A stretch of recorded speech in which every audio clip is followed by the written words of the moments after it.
तो इस वीडियो में हम क्या करने वाले हैं, जो RWA SSC GD का मैथ का मिनी मॉक टेस्ट आया था 30 जनवरी को, उसी का हम यहाँ पे 20 क्वेश्चन का सोल्यूशन देखने वाले हैं ट्रिक के द्वारा। ठीक है, तो लास्ट में क्लास कैसी लगी कमेंट करके जरूर बताइएगा। ठीक है, तो चलिए हम लोग शुरू करते हैं बिना टाइम बर्बाद किए।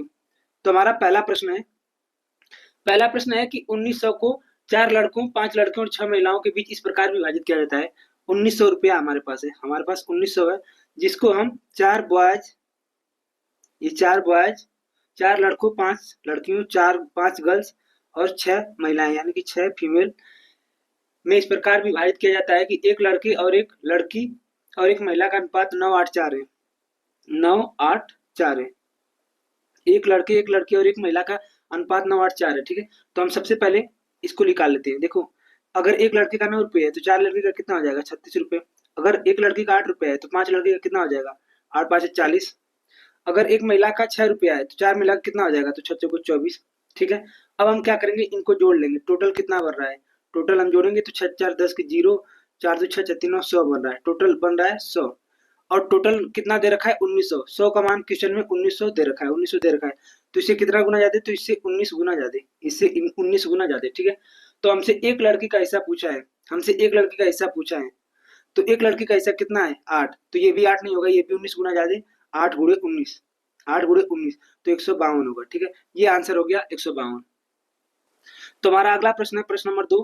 प्रश्न थोड़ा सा आसानी है, मैं बस आपको समझा रहा हूँ। कह रहा है कि 16% वार्षिक ब्याज की दर से, जो आर का मान दे रखा है वो 16% दे रखा है। ठीक है, दर से 15,625 रुपए, जो हमारा मूलधन दे रखा है 15,625 दे रखा है। कह रहा है कि 2 साल 2 सहित 3/4 साल के लिए, जो समय दे रखा है, समय दे रखा है 2 सहित 3/4 साल के लिए चक्रवृद्धि ब्याज क्या है। तो हमें चक्रवृद्धि ब्याज बताना है। हमारा दर 16% है, मूलधन हमारा 15,625 है, समय 2 साल और 3/4 महीने है। ठीक है, तो ये 2 साल तो हो गया हमारा, इसको हम महीने में चेंज करेंगे 3/4 को, तो 12 से गुणा करेंगे तो 4 3 12, 3 3 के 9, आ गया 9 महीने, यानी 2 साल 9 महीने का ब्याज हमें बताना है और ब्याज चक्रवृद्धि ब्याज है। तो देखो 2 साल है ना, देखो 1 साल, 2 साल और ये तीसरे साल केवल 9 महीने के लिए लग रहा है, तीसरे साल केवल 9 महीने के लिए लग रहा है, केवल 9 महीने के लिए लग रहा है। तो देखो पहले साल जो ब्याज लगेगा पूरा का पूरा 16% लगेगा, दूसरे साल भी 16% ब्याज लगेगा, लेकिन तीसरे परसेंट ब्याज 16% नहीं लगेगा। पता है क्यों, क्योंकि ये केवल 9 महीने के लग रहा है, ये तो 12 महीने का था, ये भी 12 महीने का था, ये 9 महीने का है, तो 16% नहीं लगेगा। देखो 12 महीने का ब्याज है, यानी कि 1 साल का ब्याज है 16%, 1 साल का ब्याज है 16%, तो 1 महीने का ब्याज होगा हमारा 16/12, 16/12, 16/12। तो इसको काटेंगे, 4 चौक 16, 4 3 12, तो हमसे 9 महीने का ब्याज निकालना है, तो हम यहाँ से 9 से गुणा करेंगे तो इधर भी 9 से गुणा करेंगे, तो 3 3 के 9, 3 चौक को 12, तो 9 महीने का ब्याज आ जाएगा 12%। यानी पहले साल 16%, दूसरे साल 16%, तीसरे साल 12% ब्याज लगेगा। अब हमारा प्रश्न हो गया सॉल्व। अगर इसको आप फ्रैक्शन में चेंज करोगे तो 4 चौक 16, 4/25, इसको चेंज करोगे 4 चौक 16, 4 9 4/25, इसको चेंज करोगे तो 3/25 आएगा, 3/25 आएगा। ठीक है, तो देखो ऐसे इसको कर सकते हैं। तो 25 पे 4 का ब्याज, पहले साल 25 रुपए पे 4 का ब्याज, तो 25 से 29 हो रहा है, 25 से 29 रुपए मिल रहा है। दूसरे साल 25 पे 4 का ब्याज, दूसरे साल 25 पे 4 का ब्याज, तो ये भी 25 से 29 हो जा रहा है। तीसरे साल 25 पे 3 रुपए ब्याज, 25 पे 3 रुपए ब्याज, तो ये 25 से 28 हो रहा है।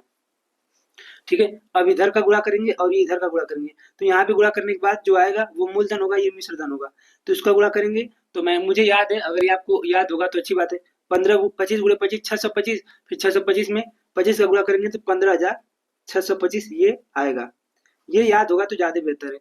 अब इसका गुणा करेंगे 29 का, तो इसका होता है 841, इसमें 28 का गुणा कर देंगे तो 8 एकम 8, 8 चौको 32 के 2, 8 64, 65 66 67 हो गया। ठीक है, अब इसमें 2 का गुणा करेंगे तो 2 कम 2, 2 चौको 8, 2 8 16, तो ये आ गया 8 4, 8 7 15 के 5, 6 12 13, ये आ गया 2, 23 548, 23 548। तो मिश्र धन हमारा आ गया 23 548 और मूलधन हमारा आ गया 15,625।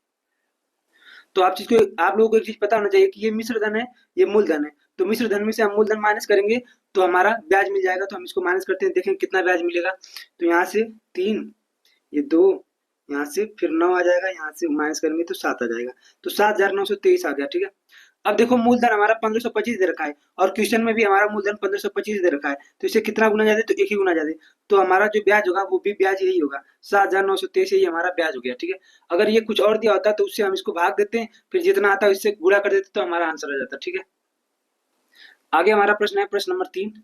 क्या बोल रहा है, कह रहा है कि 28 सेंटीमीटर की ऊंचाई के बिल्कुल वृत्तीय बेलन का वक्र सतह का क्षेत्रफल दे रखा है 176, यानी 2 पाई आर, एच का मान दे रखा है 176, जिसमें हमें एच का मान दे रखा है 28। तो हमें आर का मान यहाँ से निकालना है, तो 2 गुणे 22/7, आर का मान हमें निकाल लेते हैं, यहाँ पे 28 दे रखा है 176। यहाँ से आर का मान निकाल के हमें पाई आर स्क्वायर इंटू एच का मान निकालना है, यानी उसका आयतन बताना है। तो निकाल लेते हैं हम यहाँ से, तो 2 8 16, 2 8 16 और 22 चौक 28 और 7 चौक 28, 4 से 4, आर का मान आ गया 1, आर का मान आ गया 1। तो हमसे इसका आयतन बताना है, तो पाई आर स्क्वायर इंटू एच इसका आयतन होता है, तो पाई का मान 22/7, आर का मान 1 गुणे 1 28, तो 7 चौक 28, ये आ गया 88। ठीक है, इसका आंसर आ गया 88।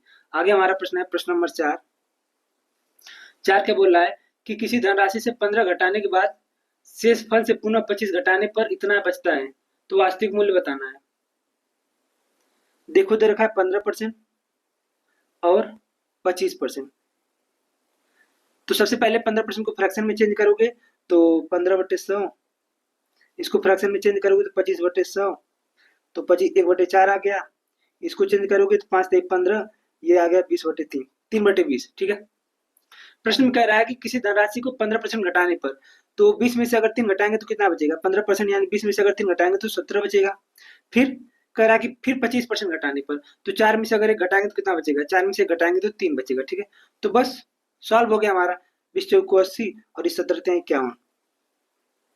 कह रहा है कि पहले जो नंबर था वो 80 था, अब 51 हो गया, तो इसी 51 का मान क्वेश्चन में 4 3 3 5 दे रखा है। ठीक है, 4 3 3 5 दे रखा है, तो हमसे वास्तविक मूल्य पूछा है, तो 4 3 3 5/51 और 80 का मान हमें बताना है। बस इसे सॉल्व कर लेंगे तो हमारा आंसर आ जाएगा। सॉल्व कर लेते हैं, तो 3 एकम 3 170 बार गया, 3 एकम 3 3 चौक 12 3 चौक 12 3 5 15, फिर 17 से भाग देंगे तो 17 9 136 होता है, फिर 17 5 85। अब 98 में 8 का गुणा करेंगे तो 0 8 64 के 4 होता है, 8 64 के 4 80 आ गया, 6 9 72 6 78, ये आ गया।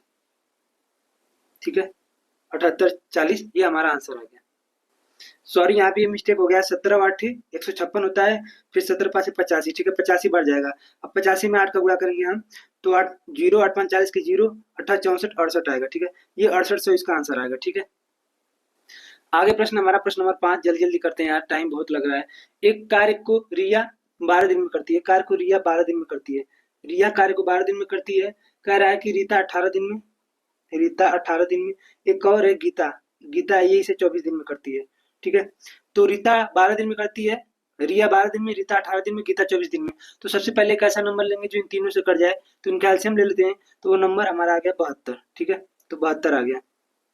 अब 72 काम को रिया 12 दिन में करेगी, तो हर दिन 6 काम करेगी, इसको 72 को 18 से भाग देंगे तो 4 आएगा, इसको भाग देंगे तो 3 आएगा। ठीक है, यानी रिया 6 काम करती है एक दिन में, रीता 4 काम, गीता 3 काम।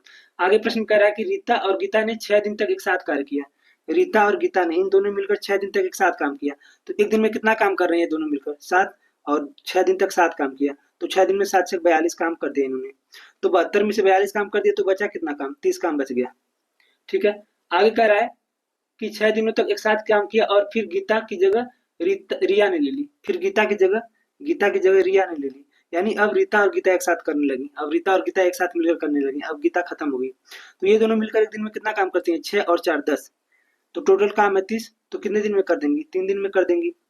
तो पूछा कि टोटल कितना समय लगा, तो देखो ये 6 दिन तो यहाँ पे इन्होंने काम कर दिया और 3 दिन ये, तो टोटल 9 दिन लगा, 6 और 3 टोटल 9 दिन लगा। ठीक है, देखो आगे प्रश्न नंबर 6 हमारा कह रहा है कि एक व्यापारी 8500 मूल्य के अंकित मूल्य पर एक पुरानी कार खरीदता है और 20% और 10% की दो क्रमिक छूट देता है, 20% और 10% की दो क्रमिक छूट देता है।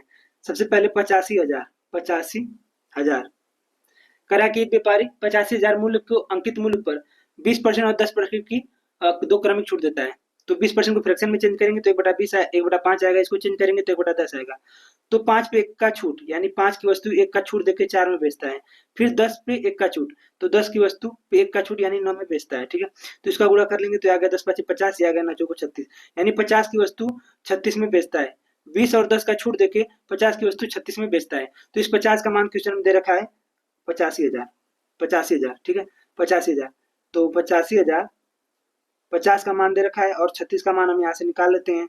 36 का मान यहाँ से निकाल लेते हैं तो जीरो ये कट गया, आ गया 1700, 1700 गुणे 36, तो डबल जीरो हो गया, 17 छक्के 102, तो आ गया 2, हासिल आ गया 10, 17 51 10 61, ये आ गया हमारा 61। ठीक है, तो हमने ये छूट देने के बाद हमारा ये आ गया दाम। अब कह रहा है कि इसकी मरम्मत पर 3800 खर्च करता है, इसकी मरम्मत पर 3800 खर्च करता है। 3800 इसमें जोड़ देंगे, 0 0 8 10 की 0, ये 5 6500, तो टोटल हो गया 6500। इसकी मरम्मत पर 3800 खर्च करता है और इसे 20% के लाभ पर बेच देता है। ये जो 65,000 है इसे 20% के लाभ पर बेच देता है, 20% के लाभ पर बेच देता है। तो 20% का लाभ मतलब 20% का मतलब 1/5, 1/5, यानी 5 की वस्तु 1 के लाभ पर 6 में बेचता है, 5 की वस्तु 1 के लाभ 6 पर बेचता है। तो 5 का मान 65,000 दे रखा है, 6 का मान बताना है, तो 65,000 5 का मान दे रखा है, गुणे 6 कर देंगे, तो 13 5 65 13 78, ये आ गया 78,000। ठीक है, तो ये हमारा आंसर है 78,000। अब यहाँ भी प्रश्न नंबर 7 है जो कि हमारा सरलीकरण का है, तो आप लोग इसे कर लिए होंगे।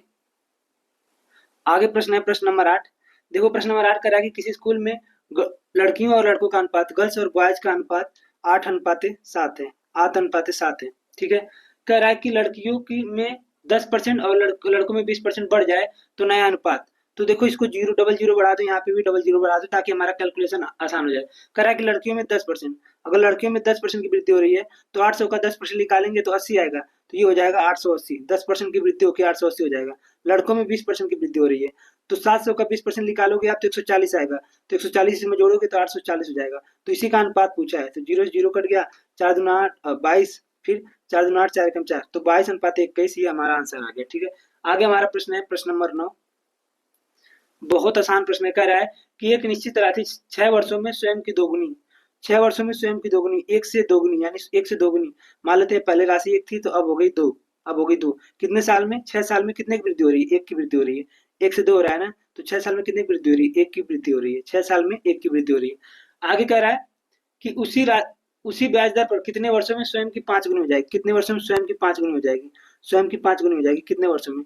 तो हम देख रहे हैं यहाँ पे 4 का वृद्धि हो रहा है, स्वयं 4 की वृद्धि हो रही है, तो अगर 1 की वृद्धि 6 साल पे हो रही है तो 4 की वृद्धि कितने साल पे होगी? दोनों तरफ 4 से गुणा कर देंगे तो आ जाएगा 24, तो हमारा आंसर आ गया 24 साल में। ठीक है, आगे हमारा प्रश्न है प्रश्न नंबर 10। 10 क्या कह रहा है कि यदि एक समचतुर्भुज के विकर्ण 48 सेंटीमीटर और 64 सेंटीमीटर है, विकर्ण एक विकर्ण हमारा दे रखा है 48 सेंटीमीटर यानी डायमीटर, D1 दे रखा है 48 और D2 हमारा 64 दे रखा है 64 सेंटीमीटर। तो हमसे समचतुर्भुज का परिमाप पूछा है, तो बता दूं कि समचतुर्भुज की चारों भुजाएं आपस में बराबर होती हैं, ये चारों भुजाएं आपस में बराबर होती हैं। तो इसका एक सूत्र होता है समचतुर्भुज का, वो सूत्र होता है 4a² बराबर D1² प्लस D2²। तो हम यहाँ से इसका एक भुजा निकालेंगे, ए का मान निकालेंगे तो हम परिमाप यहाँ से अपने आप निकाल लेंगे। ठीक है, तो यहाँ पे रख दो D1², तो 48 का वर्ग करेंगे, तो हम सबसे पहले 48 का वर्ग निकालना सीखेंगे, तो जल्दी से 48 का वर्ग निकाल लो, तो 4 चौको 16 8 64 8 चौको 32 32 दूना 64, इसमें जोड़ दो, ये आ गया 4 6 4 10 की 0 3 1304, ये आ गया 1304। ठीक है, नहीं ये 2304 आ गया, ये आ गया 2304 प्लस T2 की जगह हम 64 रखेंगे तो 64 का वर्ग निकाल लो, 64 का वर्ग निकाल लो जल्दी से, तो 6 छक 36 4 चौको 16 6 चौक 24 दूना 48 में जोड़ देंगे, ये आ गया 6, ये आ गया 9, ये आ गया 0, ये आ गया 40 96, तो 40 96 इसमें जोड़ दो, तो ये आ गया 6 4 10 की 0 9 10 की 0 3 1 4, ये 4 2 64 आ गया, 4a² बराबर आ गया 6400। ठीक है, 4a² बराबर आ गया 6400, तो a² बराबर आ गया 1600, तो ए बराबर आ जाएगा हमारा 40, ए बराबर आ जाएगा हमारा 40। तो हमसे परिमाप पूछा है, तो परिमाप क्या होता है? चारों भुजाओं का जोड़, तो चारों भुजाएं बराबर है तो परिमाप हो जाएगा 4a, तो ए का मान 40 है तो आ जाएगा 4 चौको 16 160 ही हमारा आंसर है। आगे हमारा प्रश्न है प्रश्न नंबर 11, कह रहा है कि 4 वयस्कों, तो टोटल 4 वयस्क हैं, 4 वयस्कों और कुछ नाबालिगों में परिवार, हमें नाबालिगों की संख्या हमें पता नहीं है, परिवार में प्रति माह व्यक्ति चाल की औसत 8.5 है। तो टोटल परिवार का जो औसत चाल है वो 8.5 है। ठीक है, कह रहा है कि जबकि वयस्कों के लिए औसत, जो वयस्क हैं इनके लिए औसत 10 है, वयस्कों के लिए औसत 10 केजी है और नाबालिगों के लिए 5.5 केजी है, नाबालिगों के लिए 5.5 केजी है। ठीक है, तो हमसे परिवार में नाबालिगों की संख्या पूछा है। तो सबसे पहले हम यहाँ पे लगा लेते हैं, एलिगेशन लगाएंगे। तो देखो 8.5 में से 5.5 माइनस करोगे तो आएगा यहाँ पे 3 आएगा। ठीक है, 3 आएगा और इसको माइनस करोगे तो ये आएगा 10 में से 8.5 और ये 1.5 आ गया। अब यहाँ से दशमलव हटाओगे तो यहाँ पे 0 हो जाएगा। इसको अब काट लो, 15 कम 15, 15 दूना 30, ये आ गया 2:1, 2:1। तो परिवार में नाबालिगों की संख्या पूछा है। तो देखो वयस्कों की संख्या 2 है, नाबालिगों की संख्या 1 हो जाएगी, लेकिन वयस्कों की संख्या प्रश्न में दे रखा है कितना, 4। तो इसे कितना गुना जाते, 2 गुना जाते। तो इसी तरह नाबालिगों की संख्या भी इसे 2 गुना जाते 2 होगी। ठीक है, तो ये हमारा आंसर आ गया 2। आगे हमारा प्रश्न है प्रश्न नंबर 12, जल्दी से कर लेते हैं, आसानी है। कह रहा है कि एक व्यापारी अपने माल को लागत मूल्य से 50% अधिक पर अंकित करता है। तो मान लेते हैं लागत मूल्य हमारा 100 है, तो व्यापारी इस पे 50% अधिक अंकित करता है, तो 150 इस पे अंकित करता होगा, यानी एमपी हो गया 150।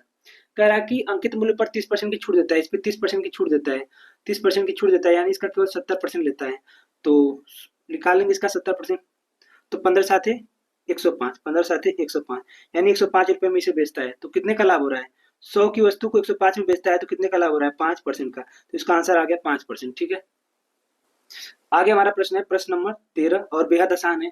कह रहा है कि एक चोर एक पुलिसकर्मी को 500 मीटर की दूरी से देखकर इतने 8 किलोमीटर की स्पीड से भागता है।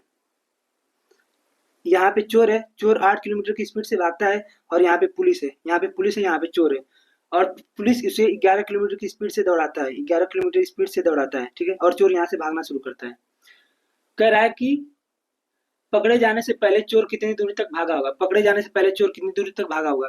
तो देखो ये 8 की स्पीड से भाग रहा है, ये 11 की स्पीड से दौड़ा रहा है। तो देखो ये भी इधर ही भाग रहा है, ये भी इधर ही भाग रहा है, तो ये इनके बीच का अंतर लेंगे तो ये आएगा 3 किलोमीटर। तो 11 में से 8 घटाएंगे तो आएगा 3 किलोमीटर।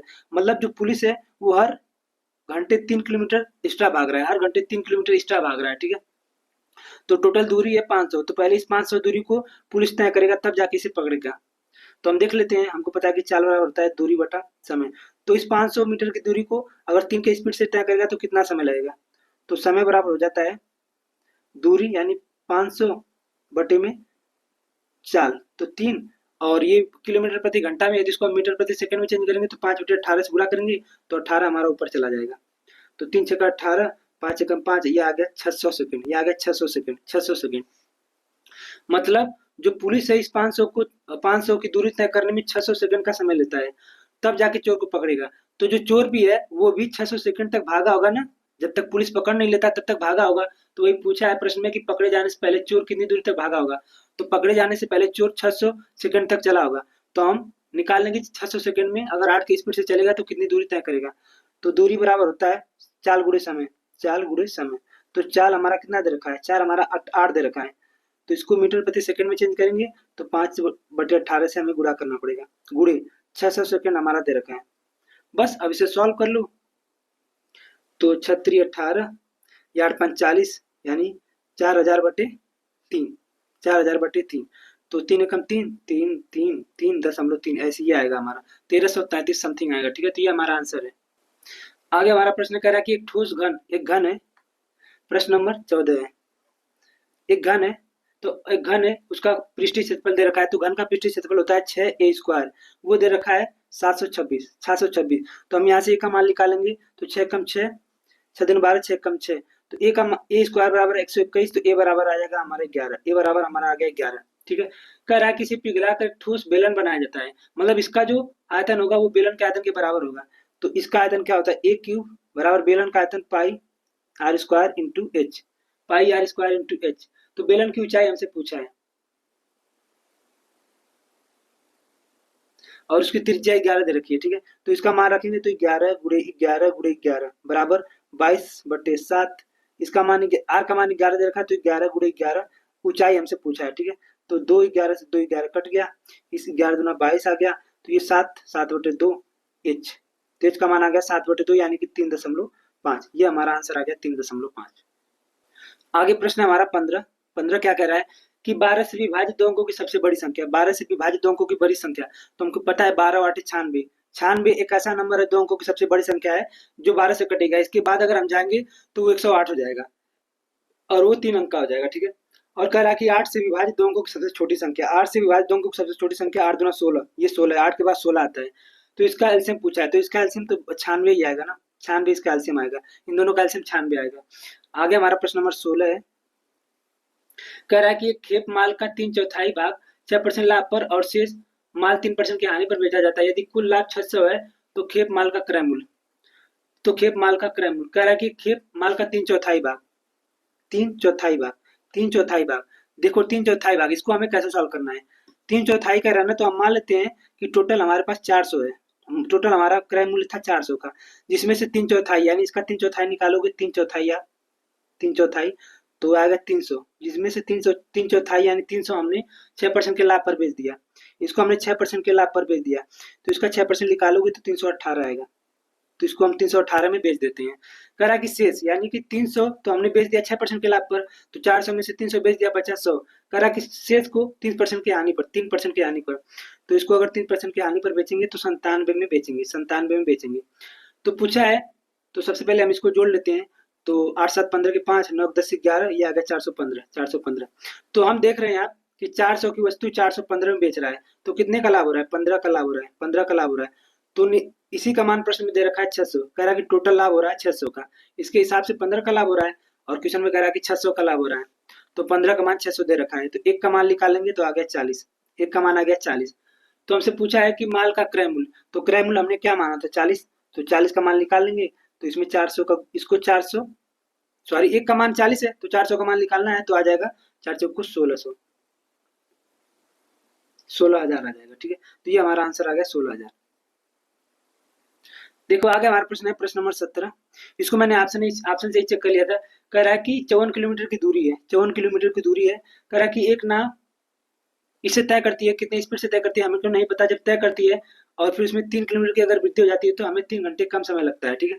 तो पहला ऑप्शन मैंने चेक किया था कि मान लो कि हमारी चाल 6 है, तो 6 की स्पीड से इसे 54 किलोमीटर की दूरी तय करेंगे, तो 6 9 54 9 घंटे लगेंगे, और इसमें अगर 3 की वृद्धि कर देंगे तो हो जाएगा 9, तो 9 की स्पीड से करेंगे तो 6 घंटे लगेंगे, तो देखो 3 घंटे कम लग रहे हैं, यानी कि हमारा आंसर आ गया 6, तो इसको मैंने ऑप्शन से ही कर लिया था। आगे हमारा प्रश्न है, प्रश्न नंबर 18, क्या बोल रहा है प्रश्न, कह रहा है कि यदि संख्या x 3 और 2 से विभाज्य है, 3 और 2 से विभाज्य है, तो और कोई नंबर 3 और 2 से दोनों से पूरा पूरा कट रहा है, तो इनके फैक्टर यानी इनके गुणा से, मल्टीप्लाई से भी पूरा पूरा कटेगा, यानी 6 से भी पूरा पूरा कटेगा, तो x का मान आ गया 6, तो वो नंबर है 6। तो प्रश्न में कह रहा है कि 2x³ प्लस 3x² किससे विभाज्य होगा, ये किससे विभाज्य होगा, तो आप रख लो, x की जगह 6 है तो 6 का क्यूब करेंगे तो आएगा 216, 216 में 2 का गुणा करेंगे तो 2 6 12, 3 ये आ गया 432 प्लस 6 के 36 प्लस 3 तो आएगा 108। अब इसमें जोड़ दो तो आ गया 8 2 10 के 0, 3 1 4, ये आ गया 5, ये आ गया 540। अब 540 किससे विभाज्य है, तो देखो ये 5 4 9, ये 9 से भी कट रहा है, तो केवल दो ऑप्शन, एक तो 108, एक तो 72, इन्हीं से कट सकता है, ये दोनों भी 9 से कट रहे हैं, तो 72 से इसको भाग देंगे तो 9 8 72, 9 6 54, तो 72 से तो कटेगा नहीं। अब 108 से इसको भाग देकर देखते हैं, तो 9 6 54, 9 कम 9 9 2 18, 12 5 60, यानी 108 से वो कट जाएगा पूरा पूरा, तो आंसर आ गया हमारा 108, ठीक है। आगे हमारा प्रश्न है, यहीं पे बताता हूँ, प्रश्न नंबर 19। प्रश्न नंबर 19 क्या बोल रहा है, कह रहा है कि 110 लीटर के एक मिश्रण में पानी और दूध का अनुपात, यानी वाटर और मिल्क का अनुपात हमारा दे रखा है 4:7। आगे कह रहा है कि पानी और दूध का अनुपात क्रमशः 8 और 7 करने के लिए मिश्रण में कितना पानी मिलाना चाहिए, 8 और 7 करने के लिए कितना पानी मिलाना चाहिए, कितना पानी मिलाना चाहिए। पानी मिलाने की बात कर रहा है, तो दूध हम तो मिला नहीं रहे हैं, तो दूध दोनों जगह बराबर होना चाहिए, तो देखो दोनों जगह दूध हमारा बराबर है, तो हमारा प्रश्न हो गया सॉल्व। अब हमें कुछ करने की जरूरत नहीं है। तो देखो पहले वाटर था 4, अब हो रहा है 8, कितने लीटर मिला रहे हैं हम लोग, 4 लीटर मिला रहे हैं। और प्रश्न में टोटल मिश्रण कितना दे रखा है, 7 4 11, 11 का मान कितना दे रखा है 110, 110, 110, इससे कितना गुना जाते, तो इससे 10 गुना जाते, 10 गुना जाते, तो ये भी 4 लीटर नहीं होगा, इससे 10 गुना जाते 40 लीटर, यानी कि हम 40 लीटर पानी मिला रहे हैं। भाई प्रश्न नंबर 20 हमारा सरलीकरण है, जो कि केवल कैलकुलेशन है और कुछ नहीं, आप लोग कर लीजिएगा फालतू में, इसमें 2-3 मिनट मेरा जाएगा। तो क्लास कैसी लगी कमेंट करके जरूर बताइएगा, ठीक है। सभी को जय हिंद।